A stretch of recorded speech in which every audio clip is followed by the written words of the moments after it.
que soy intachable en mi conducta, no he recibido dinero de nadie. Creo que eso es lo que me ha salvado, ¿no? Que no he entrado en ninguno de los juegos y no he ido por el camino más corto.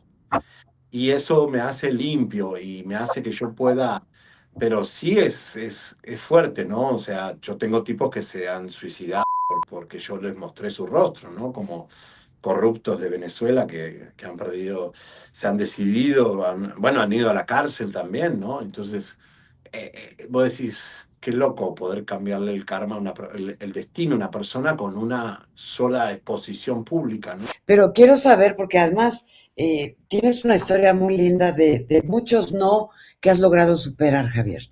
Tú naces en Buenos Aires y tú quieres Correcto. ser actor. Cuéntame esa historia, cuéntame esa parte de tu vida. Yo nazco en una familia mara clase media, mis padres eran maestros, soñar con Hollywood, con Estados Unidos, la televisión, el cine era muy lejano, los recursos no daban, nunca había salido del país mi familia, y de golpe empiezo a tener un furor por la actuación, empiezo a estudiar teatro, imitaba personajes, me disfrazaba, era el payasín de la familia. Y claro, estudiar actor en aquel momento era una locura porque mis primos, mis hermanos iban directo a la universidad o a casarse y a tener hijos, ¿no? Y de golpe yo dije, no, yo quiero ser actor, quiero la locura, la fama en el teatro y me fui a estudiar teatro a morirme de hambre. Y tú sabes que como en México, Argentina se estudia mucho teatro, hay mucha cultura teatral. Y estudié con los grandes maestros, con todos, pero siempre soñando con Hollywood, ¿no? Esas cosas que tenemos a veces de niño. Y así empecé un poquito a las artes escénicas, a subirme a los escenarios. Y finalmente me metí a reportero porque en Argentina en un momento se terminó la ficción y solo quedaban magazines. Entonces era, ¿qué hago? ¿Me muero de hambre o me meto a reportero actor? Y Claro. mezclé el actor con el reportero, hice como un reportero showman. Ajá. Y después me enamoré del periodismo. Y te enamoras del periodismo, pero cuéntame que imitabas a Freddie Mercury. A Freddie Mercury, a Gandhi, a Tita Merelo, a todas las grandes del cine, tanto de hombre, de mujer, me transformaba y tenía mis cosas me hacía mis narices, mis plastilinas, era muy buen imitador, imitaba de chiquito, cantaba, bailaba, actuaba en el colegio, era muy histriónico. Y también después era muy retraído, ¿no? Porque estaba en mi cuarto con mis fantasías y quería hacer parchís, menudo, todos los cantantes, pero sí, imagínate tan chiquito pensar en Freddie Mercury, ¿no? O sea, y en esos cantantes, Tina Turner, imitaba a todos los imitaba. ¿Y cuál es el momento en que decidiste salir de Argentina y decir, voy a buscar en otros lugares, voy a buscar mi destino? Es raro porque me estaba empezando a ir bien en Argentina. Empecé en los teatros de revista, a ser reportero, me estaba empezando a ir bien, pero yo siempre sabía que quería estar fuera de la Argentina. No sé si es porque estaba un poco cansado de los argentinos o yo para mí el mundo no tenía fronteras. O sea, yo estudiaba en el Colegio México, estudiaba Latinoamérica, veía los países de Europa y tenía una fascinación por el mundo, ¿no? Me lo quería comer y dije, ¿por qué no? Y en la primera oportunidad que pude me fui a Miami queriendo ir a Hollywood y me quedé ahí 20 años. Y Miami, un lugar que cuando llego digo, pero ¿y acá qué? Tengo que aprender lo que es un cubano, lo que es un venezolano, esto no es Estados Unidos, esto es Latinoamérica. Y fue muy difícil, una jugada muy arriesgada, pero estaba convencido que lo que yo estaba haciendo estaba bien, ¿no? Cuando Mara tenés esa convicción y romper los esquemas de una familia que no estaba en el mapa volar en avión, que no estaba en el mapa expandirte, porque la familia a veces tiende a conservar, también a acercar como una cárcel. Creo que mi mamá lo entendió y dijo, bueno, vuela, ¿qué vas a hacer aquí? Y bueno, después me di cuenta que no me había equivocado, ¿no? ¿Y qué edad tenías, Javier, cuando vuelas? Mira, yo todo lo hago tarde. Siempre soy... de chiquito tengo claro lo que quiero hacer, pero las decisiones tardo. Y siempre de grande ya, que tenía unos 20 y pico, ya casi 30 que decido irme después de hacer mucho teatro, muchas cosas en Argentina, me voy a Miami. Imagínate lo difícil que fue llegar con pelo largo, argentino, me vestía todo loco y me decían, vos acá no vas a triunfar porque vos sos muy raro, no hablas neutro, no hablas como en las novelas, no hay personajes para ti, la televisión no te va a aceptar porque ustedes son muy, muy intensos. Y, y bueno, finalmente digo, bueno, no puedo golpear la puerta, voy a tirar la pared abajo y me volví un personaje fuerte para poder entrar a la industria. Yo me vuelvo un personaje fuerte para que me dejen entrar, porque era muy difícil Mara Miami, era muy difícil. Había un gueto de 20, 30 años de donde habían llegado los primeros y ahí se quedaron, Don Francisco, Cristina, los Estefan, había un establishment que era muy difícil que dejen entrar, no por maldad, sino porque, bueno, ellos habían llegado primero y no aceptaban mucho la renovación, la revolución que yo traía, ¿no? Era muy difícil. Yo me vestía de falda en el 2003 en Miami, era un escándalo, Sí. ¿no? No es lo que estamos viendo ahora, que están las cosas raras, pero en el momento yo venía con una transgresión brutal que era difícil para una comunidad inmigrante latina con un personaje tan, tan, tan raro. Ahora, ¿con cuánto dinero viajaste? ¿Cuánto dinero tenías en el bolsillo para comenzar? ¿Y cuáles fueron tus primeros trabajos, Javier, en Mira, Miami? yo llegué, un primo me prestó $500. Llegué a la casa de un amigo que al tiempo se fue y me dejó varado ahí y compré un auto de $200 a un peruano, un auto que se caía a pedazos con una ventana de madera y un día me quedé con $50 y dije, ¿qué hago mañana? Yo tengo que salir a trabajar de cualquier cosa. Y me puse de camarero, empecé a trabajar, ayudante camarero, porque la verdad es que no sabía inglés, así que era el que traía el pan y la manteca. Fue muy gracioso porque había leído Dishwasher y yo pensé que era el host del restaurante y era el que lavaba las copas.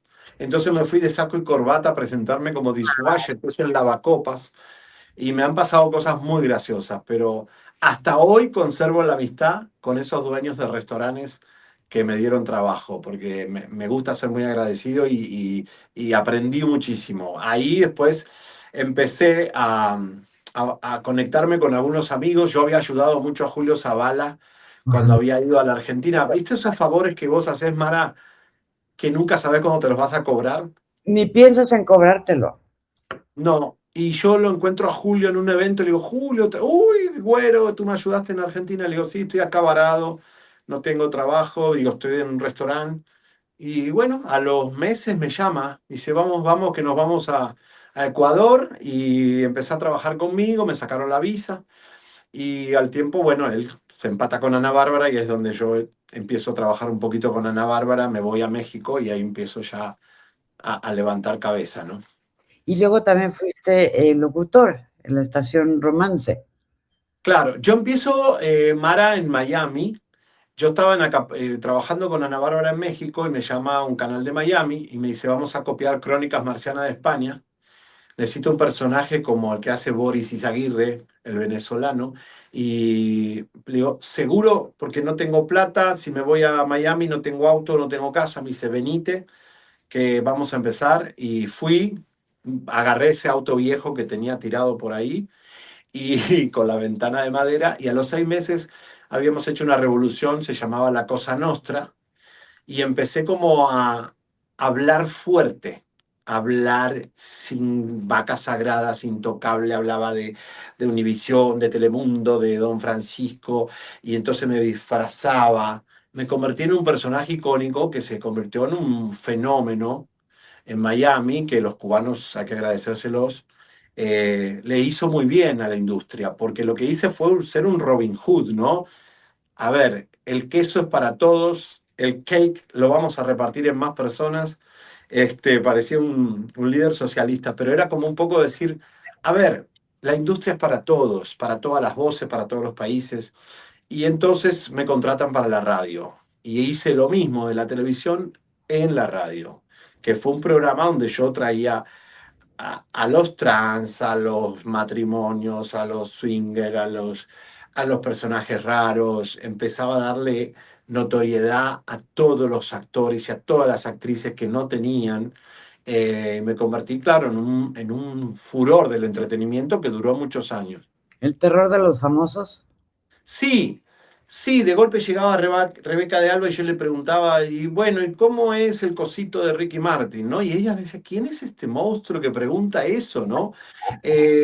Y así venía Laura Zapata y me pegaba un carterazo, y Cynthia Clitbo, y claro, daba miedo, pero también tenía mucho rating. Entonces, si querías entrar a Miami tenías que venir a mi programa o yo te tenía que atacar o jugabas conmigo, ¿no?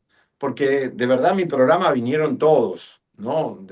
Venía Carla Estrada, venían Andrés García, yo entrevisté a todos, ¿no? Y lo mismo desde España, todos estos cantantes, Diango, Las Azúcar Moreno, todos tenían que entrar sí o sí obligados, algunos no querían, pero la estación de Radio Mara me defendió mucho. Dijo, si no vas de serie, le han dicho en la cara a Shakira y a Ricky Martin, si no le das una entrevista a Javier, no vas a sonar en todo Estados Unidos. O sea, tenía un respaldo Claro. para lo que era el entretenimiento y el rating, que hoy no existe. Bueno, tampoco las televisoras se juegan por nadie, ¿no? Pero era un momento donde sí había un rating fuerte en la radio, una industria poderosa, disqueras poderosas. Bueno, ¿qué te voy a contar? Tú lo sabes todo, pero digamos que Fue una es un época poco... dorada, Javier. ¿Eh? Fue una época dorada.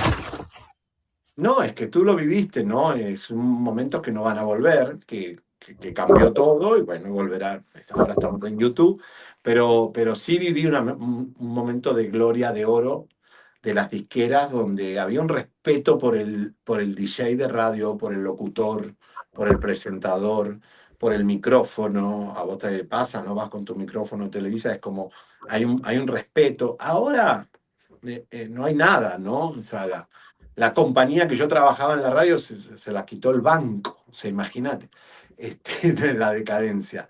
Pero, claro, viví, conozco y tengo historia, por eso cada vez que yo hago chismes o investigo, yo tengo mucho archivo, ¿no?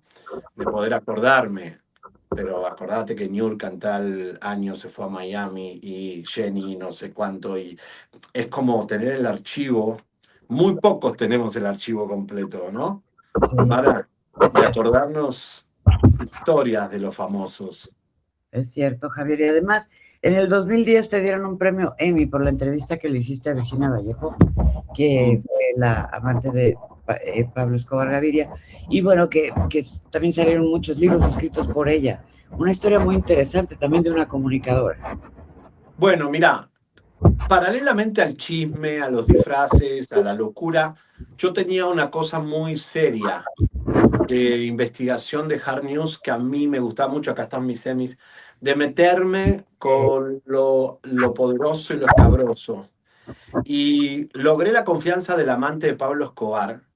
Imagínate yo, me tuve que poner a estudiar toda la historia del narcotráfico colombiano, de la historia política de Colombia, como después la tuve que hacer por México, por Venezuela, por Cuba.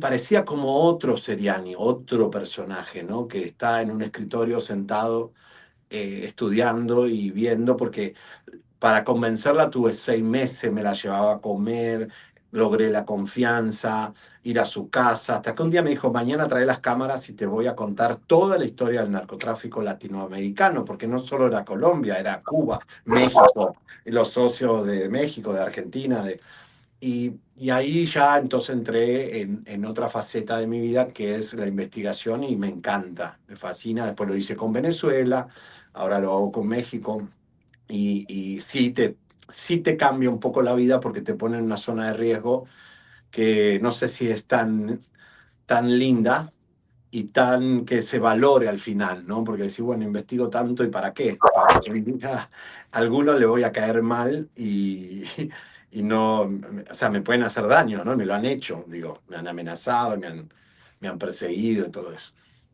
Pero no ha pasado a mayores, Javier. No, no, no, no. Quizás porque este país me conoce, ¿no? Yo he hecho muchas cosas por la libertad de Cuba o por Venezuela y todo, y hay muchos congresistas de Estados Unidos que saben quién soy, que soy un tipo limpio, que soy un tipo impecable, me han investigado y nunca me han encontrado nada, que soy intachable en mi conducta, no he recibido dinero de nadie. Creo que eso es lo que me ha salvado, ¿no? Que no he entrado en ninguno de los juegos y no he ido por el camino más corto y eso me hace limpio y me hace que yo pueda, pero sí es fuerte, ¿no? O sea, yo tengo tipos que se han suicidado porque yo les mostré su rostro, ¿no? Como corruptos de Venezuela que han perdido, se han decidido, bueno, han ido a la cárcel también, ¿no? Entonces, vos decís, qué loco poder cambiarle el karma, el destino a una persona con una sola exposición pública, ¿no?